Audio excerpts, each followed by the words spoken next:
we really had to kind of rely on our own instincts and our own confidence. Welcome to Midlife Mixtape, the podcast. I'm Nancy Davis-Coe, and we're here to talk about the years between being hip and breaking one. Where do I belong?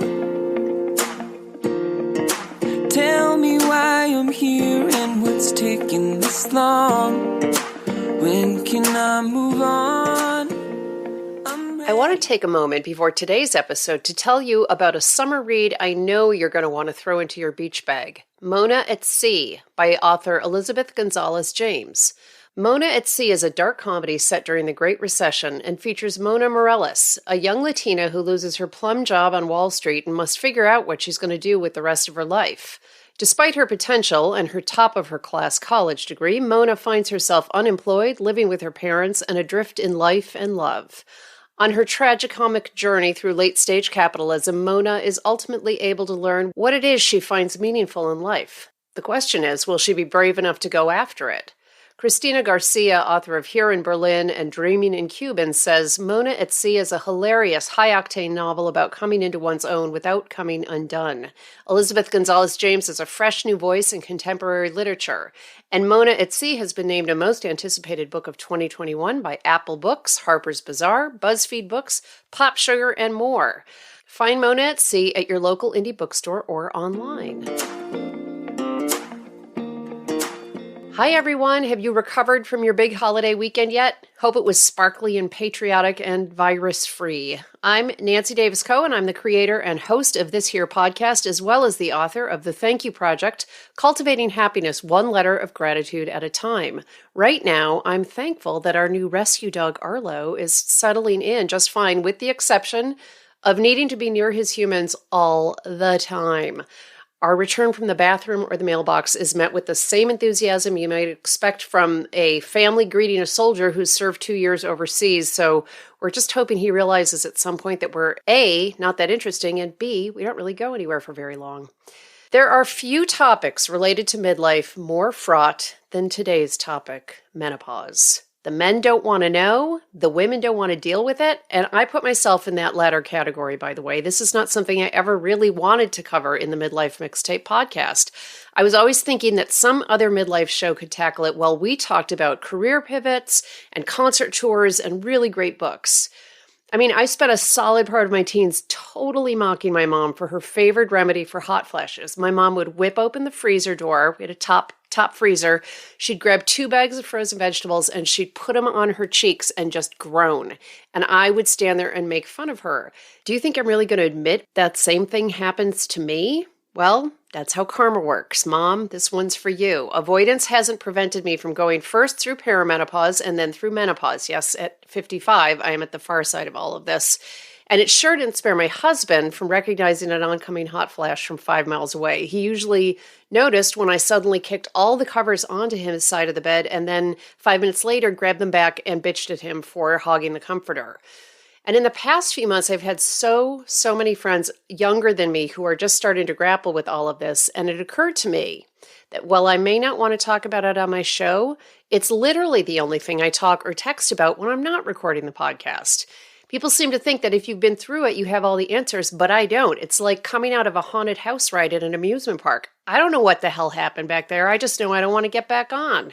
There were 2 other incidents that pushed me to make this today's topic, and you'll hear about them in the interview, but the biggest push of all was when I read about today's guests, who founded modern menopause solution provider company Womaness. They're women in midlife who couldn't find the products and answers they needed, so they set out to create their own products to help, as they say, from top to toe.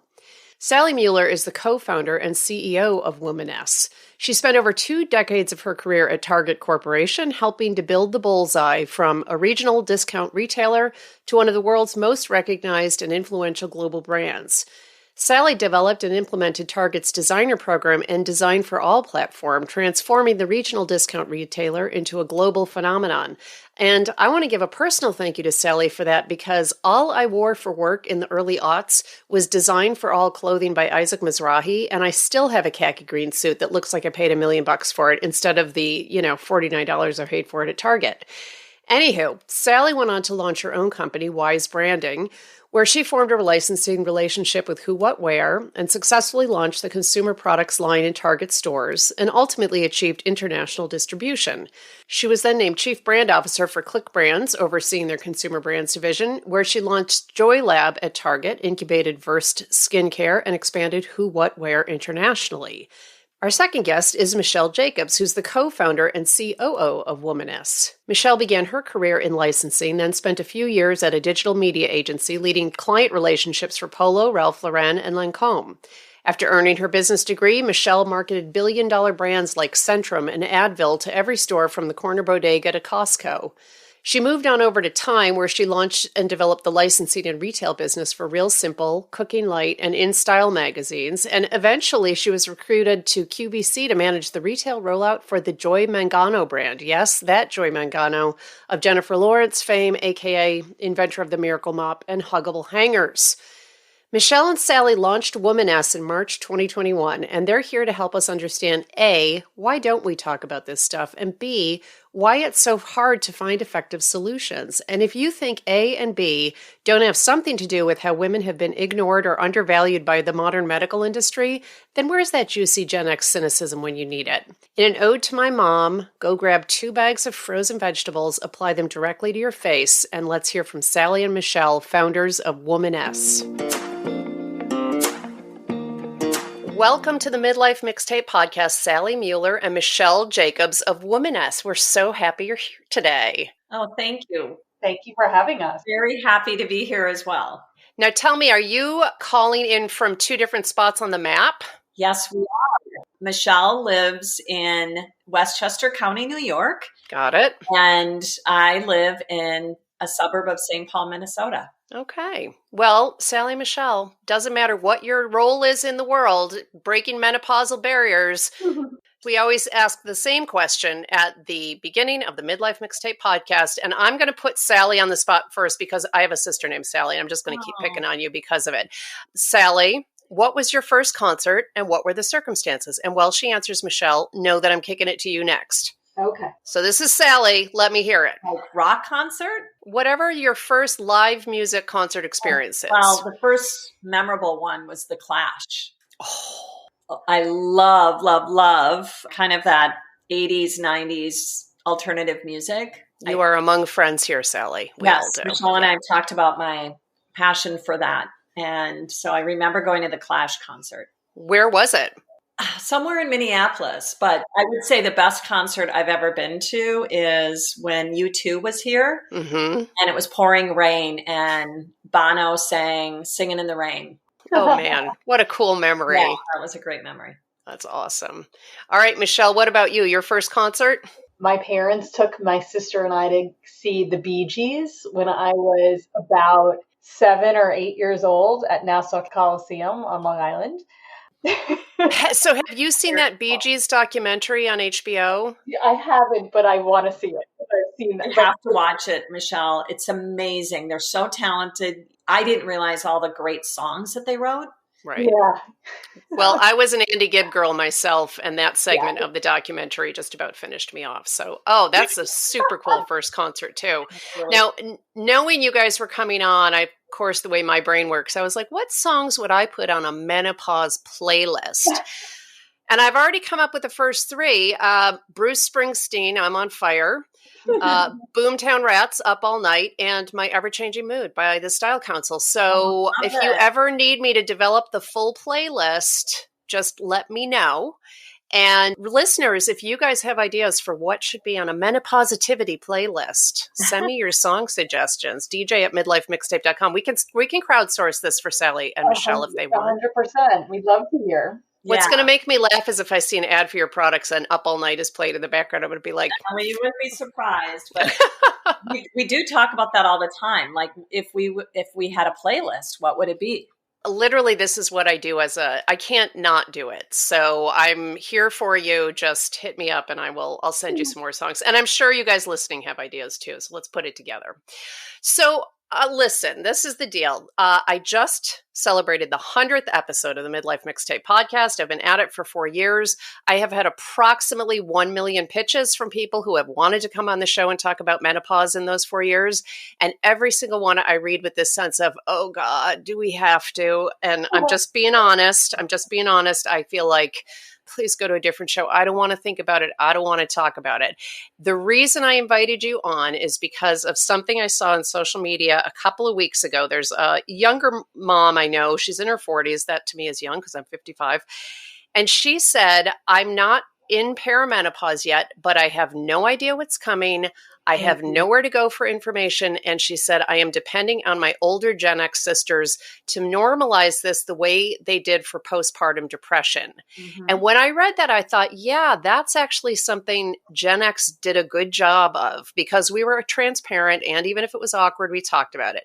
And then furthermore, I'm on my soapbox right now, ladies. I will get down.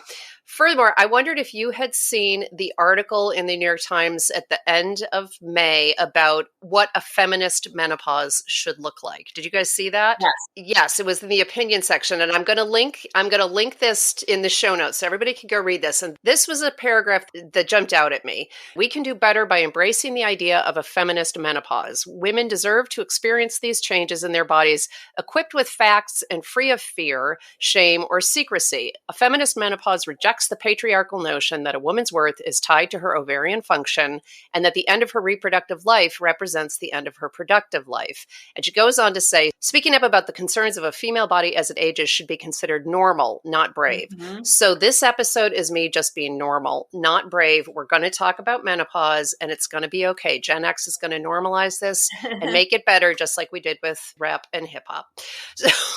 So you two founded a company that brings menopause not just out of the shadows, but really presents it in a way that is positive and reaffirming. And so I'm hopeful that at least the two of you can answer this question. Could you please define perimenopause and menopause? Yes. Sally, do you want to go first? Because I know we were just talking about this. Yeah. I mean, perimenopause is when you have, the stage of erratic periods. Basically, it's everything before you are not having a period for 12 consecutive months. So that's the stage of perimenopause.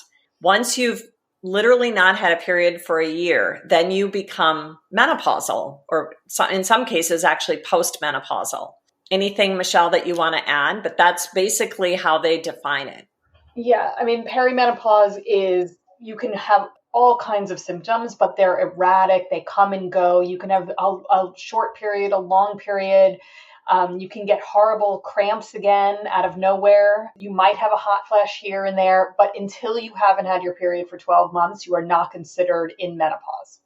So this is what I'm wondering. Why don't we talk about this stuff? Why in 2021 are women still asking each other, what the hell is going on? Hello. and I want to share a theory that I have. I'm going to ask a question and then answer it myself, but I have thought about this.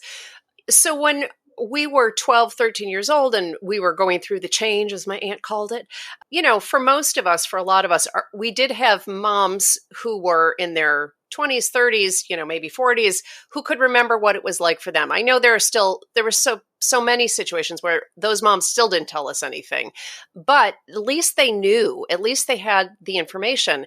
We're going through this at an age where a lot of us have lost our moms, or maybe our moms have memory problems and can't remember anyway. So It's like you don't have your in-house expert on this change. So that, I think, is part of it. But what do you think are the other factors that play into this? I'm handing the soapbox right over to whichever one of you wants to jump up. I think there's two reasons. I think one, a lot of women associate menopause with older age. And so there's this stereotype that, like, if I admit to the world, or I talk to, openly about my menopause, I'm telling the world my age, and I'm telling the world that I'm in menopause. And that means I am, no longer a sexual being. I'm no longer sexy. I'm no longer beautiful. I mean, I think that is the perception. Right. So I think that it's partly that. And I think the other side of it is the health profession. There are not a lot of doctors that are trained on menopause. Menopause isn't taught traditionally in medical schools. And so it's not something you walk into your doctor's office when you turn 45 and you start to have the conversation about menopause with your doctor. Some doctors, and what Sally and I recommend and what we've learned along the way is find the right doctor.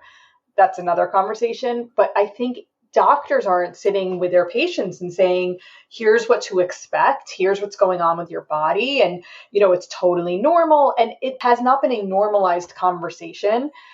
And I think those two reasons are the reasons people don't talk about it. You mentioned the fact that doctors don't often go into this field. And the first time I ever even thought about that was when Ada Calhoun was on the show last year talking about her book, Why We Can't Sleep. And she talked about how helpful it is to go to a menopause specialist. But guess what? The money in that kind of medicine accrues to the obstetricians. Yeah. So if you are in medicine and you want to get involved in women's health, it's just an economic question. You're going to probably end up in obstetrics. And that's one aspect of it. And then, the other piece of it is there's so much money that goes into research around issues affecting men's health. And women are traditionally left out in the cold. And so what makes me crazy is I'm a journalist. I'm a researcher. I love doing research. I like looking at papers. Every time I read about menopause, I learn at least 5 new facts. And I'm like, this is not right. I am old enough that I should know this stuff by now. And the fact that some of this research is only now emerging or doesn't even exist yet kind of makes me crazy. I was looking over a couple of things yesterday and noticed a study that said that in Japan, there's a lower incidence of hot flashes, that women in this age range in Japan tend to suffer fewer symptoms of menopause. Why is that?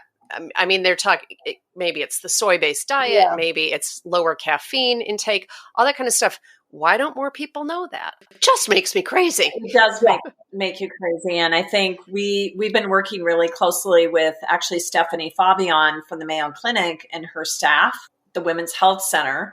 And that was a big reason why I wanted to create a brand around menopause, is my experience at the Mayo Clinic, because they were so knowledgeable about menopause and they helped me really understand that what I was experiencing was actually tied to menopause. But I bring this up because in a recent conversation with them, Michelle and I were learning all about the lack of education that doctors have around menopause. We were also learning about the difference between even the research dollars that are invested in women's health versus men's health, and that there are such differences between how men and women experience these different diseases, like heart disease too.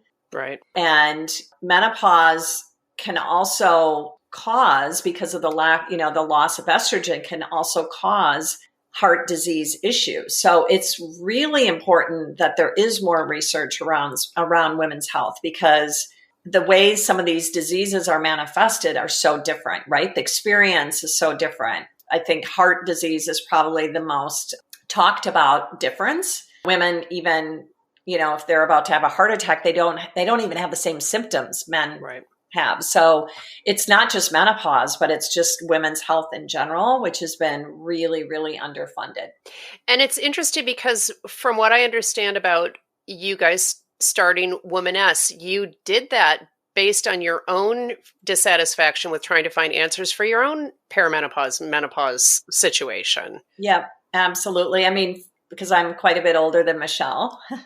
I'm the oldest one on this call, by the way. We're all friends here. And by the way, if anybody becomes hip or breaks a hip during the call, stay on. Everybody's allowed to be on the call.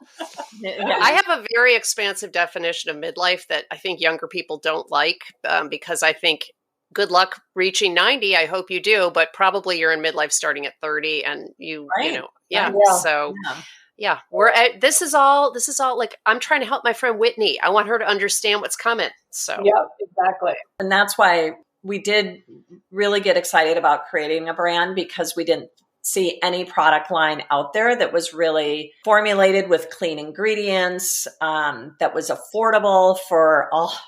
Frankly, 50 million women are going through menopause at any given time, and menopause does not discriminate. So it was important for us to make the line affordable, but also beautiful. I mean, we really invested in the packaging and, the brand imagery, and we wanted to respect women like us, because we really do deserve better. So that was a big reason for creating it. But, my own personal experience for sure was just also around education. I had no idea that the symptoms I was experiencing were related to menopause. And I felt like I was really uninformed.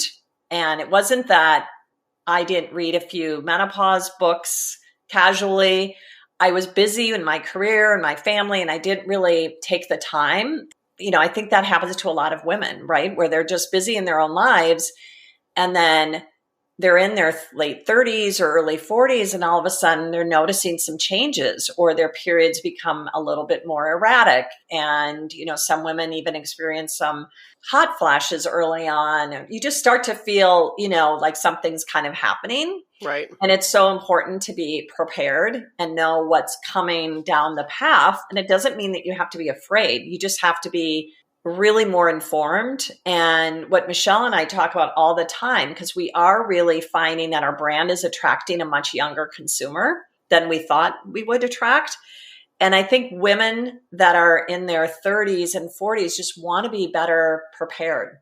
Well, having information is always the fastest way to feeling in control again, right? I mean, the worst thing is uncertainty. And I know that whenever I went to a doctor for anything in my 40s, oftentimes they'd say, well, that's a perimenopause symptom. And I was like, what isn't a perimenopause symptom? Right. I mean, a cut on my arm became a perimenopause symptom, I swear to God. And then you end up, because the doctors aren't necessarily giving you good information or information that makes sense to you. So then you start asking your friends, and I don't know if you guys all have friends who are certified by the School of WebMD, but we're all just an echo chamber of bad information. So I wonder if you think there's anything special about Generation X that makes you hopeful that we'll be a generation that can make this less of a taboo topic. I think I agree with what you said at the beginning. I think Gen X, our generation, has changed so much. And so I think it's going to come with as we all age more. And I think the fact that like older millennials are coming in as well, I think we're much more open about our bodies and what's happened with our bodies and our fertility issues and our period issues and just all kinds of things that have affected our bodies. I think this generation is much more open to talk about it. And the generation behind us is even more open to talk about it. For sure. I think we also, have stayed in the workforce longer. We've climbed, higher in our jobs. And I think there is almost like a, very well educated, well informed. Of course, now what makes sense to say we're going to be taking better care of our bodies than what we saw from our parents and, from our moms. And I think we're used to the internet. We're used to doing research on the internet. You can go on a private Facebook group and spill, all your questions and problems, and you will get answers. So I think it's just wildly different than generations before. I totally agree that I talk a lot about the fact that if happiness is the difference between expectation and reality, then Gen X is much happier at a lower level than every other generation because our expectations had to be kept so low. Right. Yep. And, we're well acquainted with things not breaking our way. So why should menopause be any different? Sure, it's a challenging phase we're going through, but whatever. We've gone through challenging things before. I want to talk more with Sally and Michelle about their decision to start Womaness and what that's been like. But first, we're going to hear from our sponsor. Today's episode is sponsored by Gals Box. That's grown-ass lady box to you, a consortium of podcasts and media sites aiming at women at midlife. And I want to make sure you're aware of all of these. I've talked so many times about Tunight, Tuenight. Their founder, Margaret Detweiler, has been on the show before.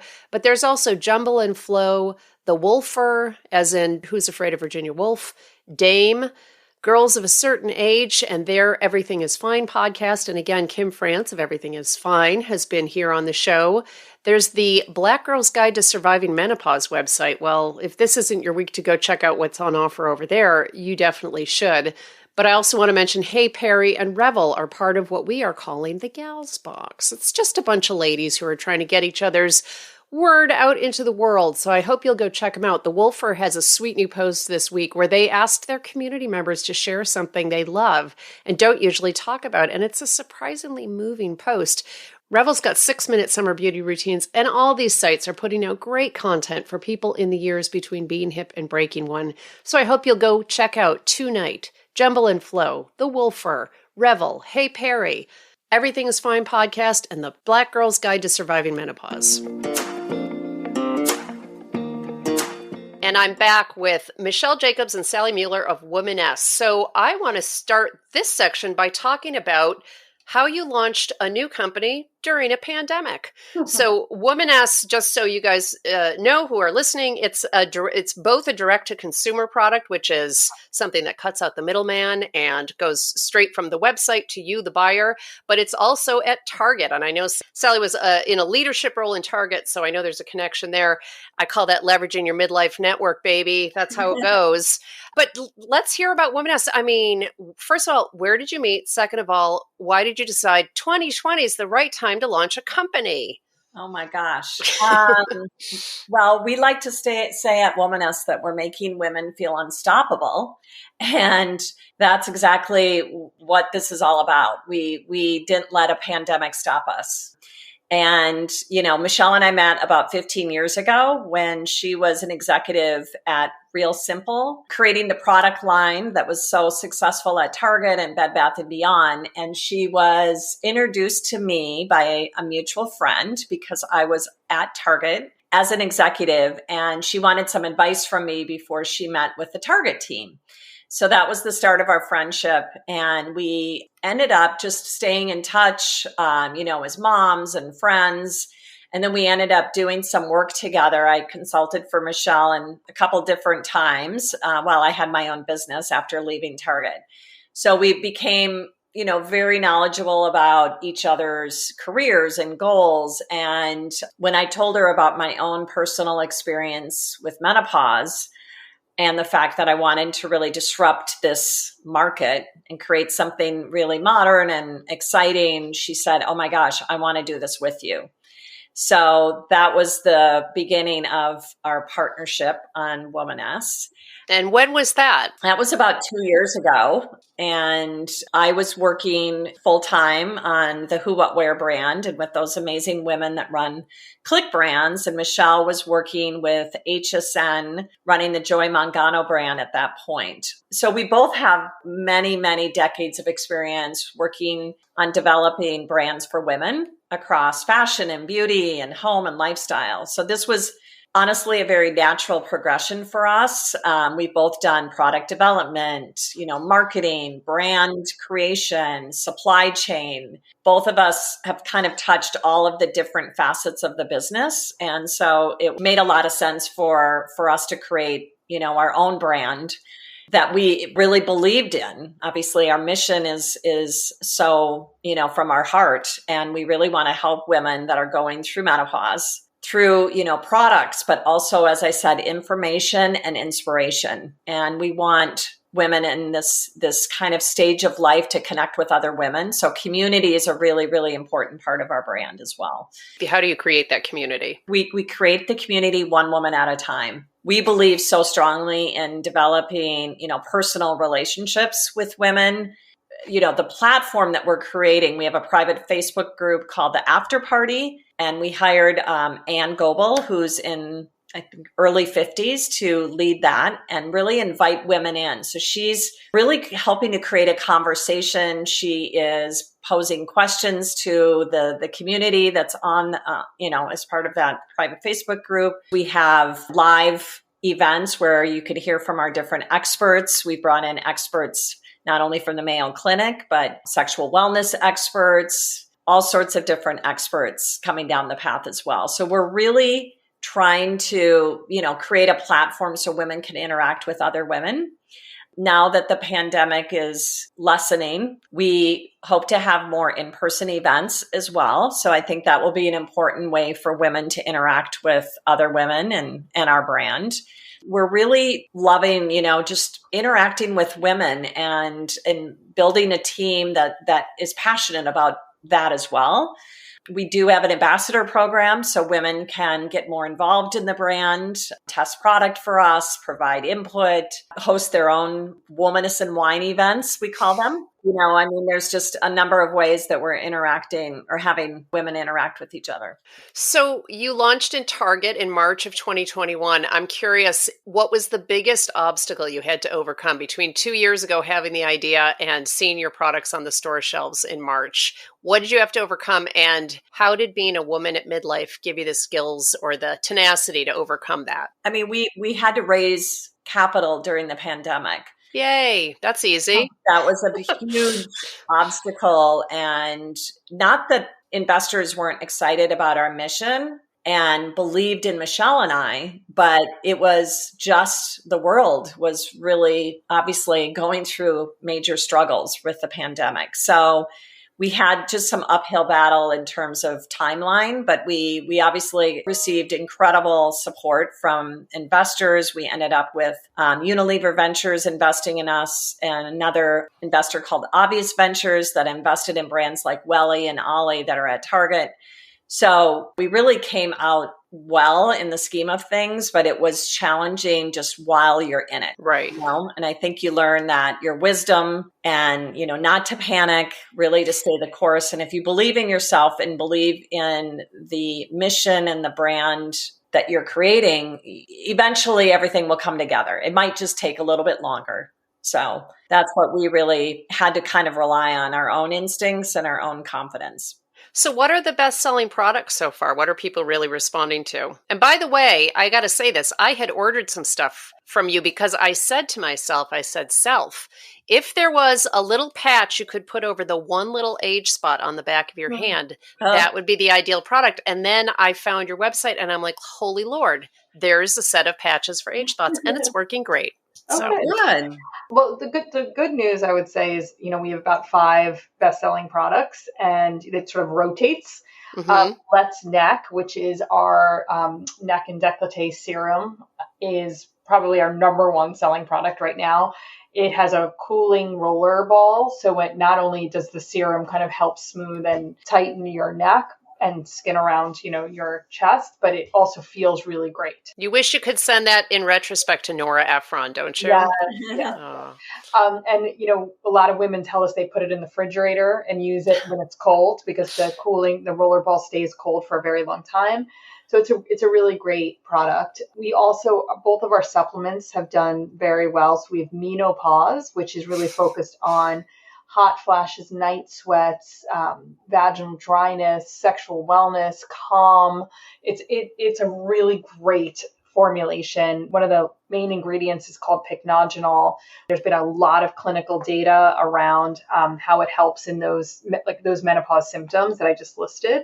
So Menopause is a really great supplement. We also have Active Glow, which is for hair, skin, and nails, and also for joints. It has an ingredient that's derived from turmeric for joint pain and inflammation, but also biotin and hyaluronic acid for hair, skin, and nails. And then our vaginal dryness products, we have a product called Daily V-Soothe, and it's a water-based lubricant, and that's one of our top sellers. Our vibrator's doing really well. Like I said, we've been very lucky that we have products in a bunch of different categories, and women are really buying what they need. And that's why we created all of these products. We knew that the symptoms were different for every woman, and we wanted her to find something that was going to help her symptom. Right. And have the ability to go and do that on a website that looks nice and the products are good quality. How it all looks is really important. And it's lovely.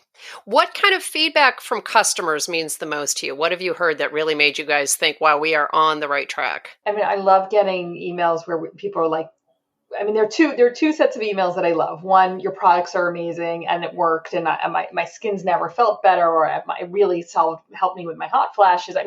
Anything that talks about the usefulness of the product is great, but also just that women coming out and saying how much they appreciate what we've done and created, and our message is so important. And it's sort of like, it's about time. I find that really inspiring for us. Now, I'm sure you have had people say, though, is this just another way of monetizing women's health? Is this just another way of making women feel like they are lacking in some way? I would not agree with that. We like to think of this product line, and we say this all the time, as the first line of defense. So you're at home, you're suffering from some symptom, or you're feeling some symptom, and you go to your local retailer. There are products there now that solve all kinds of problems. What we found were that those products were not good enough, and that they weren't either working well enough, they weren't products that we would use, they felt very old-fashioned. We created a product line for women just like us who are going to their local retailer or researching online and saying, I'm having a hot flash, what should I take? My skin doesn't feel the same as it did 2 years ago. What happened? What should I do? I think this didn't exist before in the way that we're creating it, in this modern, updated, beautiful way. And the products really are well formulated and clean ingredients. So I do think we filled a white space that didn't exist. Allie, do you agree? I echo that. I also know from my own personal experience when I started to have sleep issues, and thankfully I didn't suffer from hot flashes, but I definitely had a lot of other symptoms. And, the advice I got was take black cohosh. Well, in this process of creating our supplements, I learned so much about some of these ingredients, and like black cohosh is really what I've been told is it's nothing but a placebo. It's not really going to work. And it didn't work for me either. So I learned so much about the quality of ingredients. We really invested in clinically proven ingredients because we didn't want women to go through the experience that I went through, which was basically, spending money on a placebo. Right. So we felt so strongly about that, our supplements are really expensive for us, and we try to keep the retail price point as low as possible. So we really invested in the best ingredients that had many years of research to back up those ingredients, because we were skeptical too. And then I also know from creating brands in skincare that there's a lot of tricks that you can do when you're creating brands. You can put marketing level ingredients in your formulations, and we chose not to do that. What does that mean, marketing level ingredients? It means you can put it on the packaging and tout it as an ingredient, but it's really not going to make that big of a difference. And we chose, Michelle and I said, we are not going to do that. We would rather take a hit on our margin. We want to make sure these products are useful. That is our number one brand pillar, because this woman is so discerning. She's bought so much product in her life. She's not going to buy it again if she doesn't have a good experience, right? Right. And it was so important to us that we said, if that ingredient, let's call it hyaluronic acid, is so important for the success of this product, then we're going to put in the most we can and the most that makes sense. So we worked with formulators to make sure that we were formulating to efficacious levels. So there's a difference. There's marketing levels and efficacious levels. And we felt so strongly that we formulated and put these ingredients in at efficacious levels. See, every time I talk about menopause, I learn something new. Now I know what efficacious versus marketing level. Yes. So what's next for Womaness? Where will the brand be a year from now? And well, I won't ask you the 5 years from now because I'm not interviewing you for a job. But let's say, I'm sure you've got stuff on the drawing board. What's coming up? We have 4 categories. We have skin and body, we have supplements, we have sexual wellness, and personal care. So our new products coming up will really double down on those 4 categories. And we really are focused on customer service. We really want to make sure that our woman is happy, that she's getting the information that she needs from us. We want to continue building out more information to women to better service them, because we're not just selling product, we're selling the service of educating women. We also think there's a lot of opportunity to bring in more experts and just have, more touch points that women can interact with these experts, whether it's through a Facebook Live event or maybe it's an in-person event. So we really feel strongly about exposing some of these incredible female experts. Not that we're opposed to male experts, by the way, but just so far we've had mainly women experts. And we're so passionate about bringing them to the forefront and helping them really share our story and their own expertise in their particular area. I feel like it's okay if we defer to female experts in this arena. I'm okay with that. Yeah. So, female entrepreneurs at midlife creating products to solve the problems of females at midlife. I'm all about it. Thank you so much for the work you're doing. I have one last question, and this time, Michelle, I'm going to put you on the spot first. What one piece of advice do you have for people younger than you, or do you wish you could go back and tell yourself? I would just say learn as much as you possibly can. Like all of these jobs that you're having and all of these things you're doing in your career, they all kind of come together at a certain point, and use all that information to do something that you absolutely love. That's great advice. And Sally, how would you answer that question? Piece of advice you'd go back and give yourself or give someone younger than you? I would say invest in your own self-care, your own wellness. I did not do that as much as I should have in my 30s and 40s. I really was lazy about exercise, and, yet I feel so much better when I do. But it really does take its toll. As you get into your 50s and 60s, you really your muscles start to atrophy so much faster. So really investing in exercise, even weight-bearing exercise for bone health. So all of those decisions that you make in your 30s and 40s really do impact you long-term. I'm going to add a piece of advice here that I meant to include in my 100th episode celebration, which is a bonus piece of advice. Put sunscreen on your neck and the back of your hands. Yeah. Good. I mean, you're putting it on your shoulders and your legs. Do that too. But neck and back of hands, if I could go back to 17-year-old Nancy and shake some sense into her, that's the first thing I would lead with. There would be other pieces of advice too. I completely agree. All right. Well, thank you so much for coming on the show today, Sally Mueller and Michelle Jacobs of Womaness. I loved talking with you. We'll keep looking for Womaness on the aisles at Target. You can go to the Womaness website too, and I'll leave links to all of that in the show notes. Wishing you guys both a ton of success. Thank you for helping us make this conversation normal, not brave. Thank you. Thank you. It was an incredible opportunity. Well, are we all still standing? Do we feel better informed? Do we all have a tube of SPF 1000 sunscreen nearby? I want to make sure I give a proper shout out to the author of that New York Times opinion piece I mentioned. It's Dr. Jen Gunter, and the essay she wrote is called Women Can Have a Better Menopause. Here's How. It was in the May 25th edition of the New York Times, and I will leave the link in the show notes. I highly recommend you read that. And now that we have made it through today's episode, let me ask you, would you want to send me your questions about perimenopause and menopause for me to ask of an actual women's healthcare specialist? My highly respected and very straight-talking Dr. Lori Green has generously offered to come on the show this fall to answer your questions. Would you want me to ask your questions? And I can do it anonymously, but we could definitely compile some listener questions for a doctor who specializes in women's health and see what we can get answered. Let me know what you think about that. And if you already have questions, send them on in. I'll hold on to them until we can get Dr. Green onto the show. You can email me at dj@midlifemixtape.com or get in touch via social media, Facebook, Twitter, or Instagram at Midlife Mixtape. And hey, if you have song suggestions for that Menopausitivity playlist I talked about, send me those. I know you have ideas. I'll put together a Spotify playlist. By the way, shout out to listener Cindy, who introduced me to the phrase perimenopause fairy. You wish you could put off getting your ticket punched for that ride. And to listener Camille, who sent in 2 very funny menopause parody videos, including one that was a riff on Bohemian Rhapsody. I'm going to include my go-to video from the Baroness Von sketch show in the show notes. Is it? It can't be. It can't be. I still wear denim jackets. Is it?